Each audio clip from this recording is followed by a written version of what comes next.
My sister stole my fiancé, got pregnant, and now she wants me to be the godmother. What happened next is unreal. I never thought my life would change so dramatically in just a few days. What started as an innocent family reunion turned into a nightmare I still can't shake. This is the story of how my sister stole my fiancé and got pregnant, and how, in the end, she asked me to be the godmother of her child. What happened next shocked me to the core. It all began when I met Matt 2 years ago. He was perfect, funny, kind, charming, everything I ever wanted in a partner. We fell in love fast, and before long, we were talking about marriage. My sister, Lucy, had always been supportive. She was my best friend, my confidant, and I thought she was happy for me. But things were not as they seemed.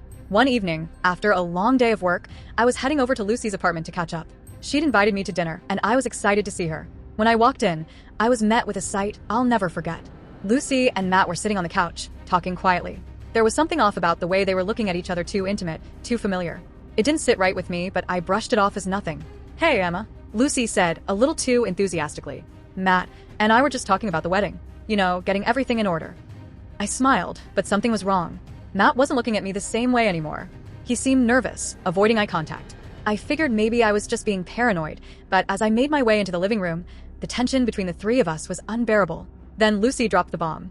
"Emma, we need to talk. Matt and we've been seeing each other for the past 6 months." "I'm so sorry." I froze. My body went cold, and the room seemed to spin. The words didn't make sense. "What do you mean, seeing each other?" I stammered, my voice trembling. "Emma, I know this is hard, but Matt and we fell in love," Lucy said softly. "I never meant to hurt you, but it just happened." Matt stayed silent, his face red, his hands in his lap, clearly guilty.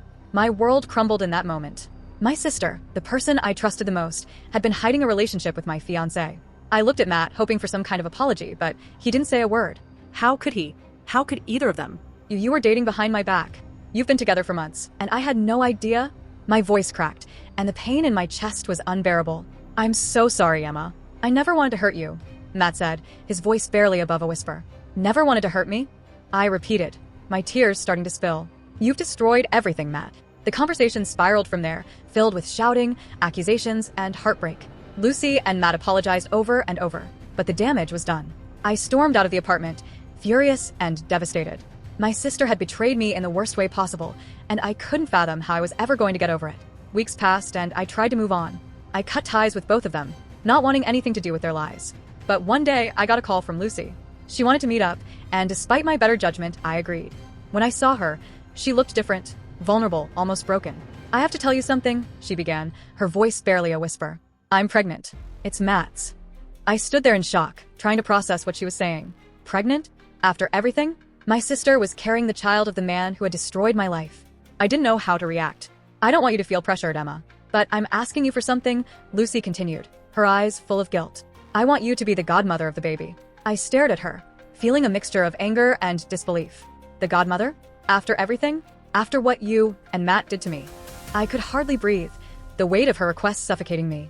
"I know I don't deserve your forgiveness, but the baby deserves a family," Lucy said, her voice breaking. "I've messed up, Emma, but I want to make things right. Please, I need you to be there for this child." For me. For us. I stood there for a long moment, trying to gather my thoughts. I didn't know if I could ever forgive her. How could I? She had destroyed everything I had worked for, torn apart my family, and betrayed me in the worst possible way. But then I thought about the baby. The child was innocent in all of this. It wasn't its fault. "Lucy," I said, my voice shaking, "I don't know if I can do this. I don't know if I can ever forgive you for what you've done." "I understand," Lucy whispered, "but I'm asking you to be there for the child, for the future." I walked away that day, not knowing what to think or feel. I knew I needed time, but deep down, I knew what had to happen. Weeks went by, and I tried to get some distance. But one day, as I was out with friends, I got a message from Matt. He asked if we could meet. When we sat down, he apologized again. But this time, he said something that made me see everything differently. "I know I've hurt you, Emma, and I'm sorry. But I want to make it right," he said. "Lucy and we're going to raise this child, but I want you in our lives. I can't change the past, but I want you to be a part of the future." That was the turning point. I realized that I didn't have to forgive them completely to move forward. I could still be a part of the baby's life, even if it meant setting aside my own pain for a moment. It was a tough decision, but I finally made up my mind. "All right," I said, my voice steady. "I'll do it. I'll be the godmother. But know this, Lucy. This is the last chance. If you hurt me again, it's over." And so, I became the godmother to my sister's child. It wasn't easy, and every moment with Matt and Lucy was filled with complicated emotions. But through it all, I realized that sometimes the hardest decisions are the ones that make us stronger.